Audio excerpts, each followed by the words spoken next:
Okay, the next thing I want to talk about is alignment or resonance. Resonance, the voice resonates in three principal sites in the body. The first site, and the most important one, is in the neck. And this is really not well understood in the world of singing. In classical, yes. The other two sites, of course, of resonation are the sinuses and the chest. The sinuses and the chest, you can't really affect them. The best way to give the voice more resonance is simply through what we call alignment. And that's a physical alignment. It's a relationship between the head, the neck, and the upper chest. And I can show you very briefly. If I collapse my resonance, in a sentimental, I'm singing from the throat because my resonances are not aligned. And as I go up in my range, the voice is going to become more and more trapped in the throat. So to align your resonances, you simply improve your posture, and which means you need a comfortably high chest position. And you can do exercises that strengthen your back in order to hold your chest up while you're singing, because most people are quite collapsed in their day-to-day life. So you need a nice, comfortably high chest, which puts your neck in a nice alignment with the back, and it changes the resonance of your voice. Watch.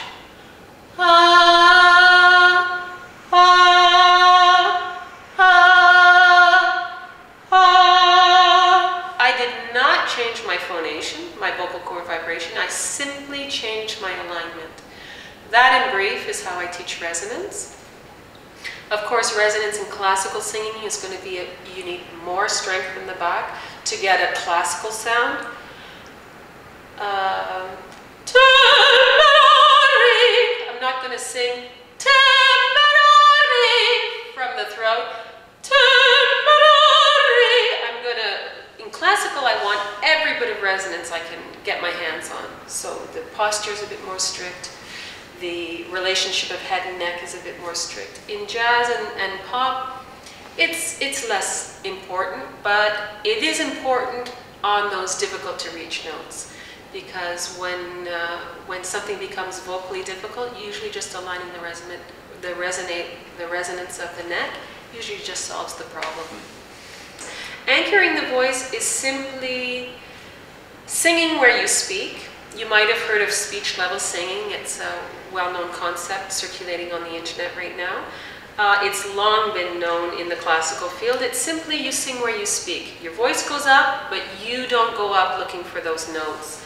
So quite simply, I'm going to do an arpeggio going up to a high A flat, and I'm going to keep it where I speak.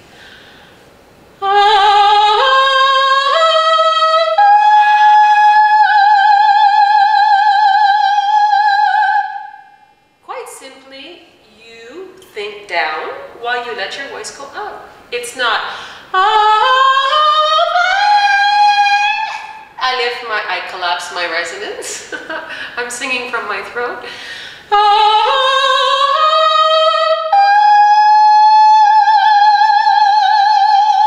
I'm doing two things to reach that note.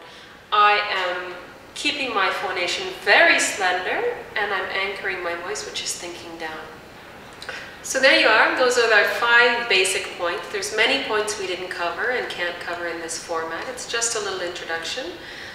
We didn't cover the larynx, which is located in the throat, where your vocal cords are found. Your vocal cords, actually I should mention that because it's important. The vocal cords are found behind your Adam's apple in your throat. Your larynx is one of the few bones in your body that's free to move up and down. So we would go into that in more detail if you were taking lessons. Posture is important. I said a few points about it. There's many more. We didn't talk about breathing or how the diaphragm works, or your intercostal muscles, how to master them. We didn't talk about flexibility, focusing the voice, vibrato, styles.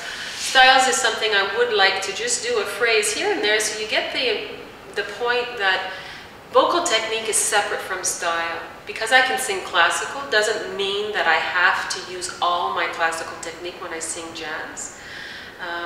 Sometimes you hear opera singers cutting a Christmas album or a jazz album, and they bring all of their classical technique into that venue. I prefer not to. I try to get rid of my classical technique as much as possible. I keep what I like, purity of sound, purity of vowel, and I adapt myself to the style.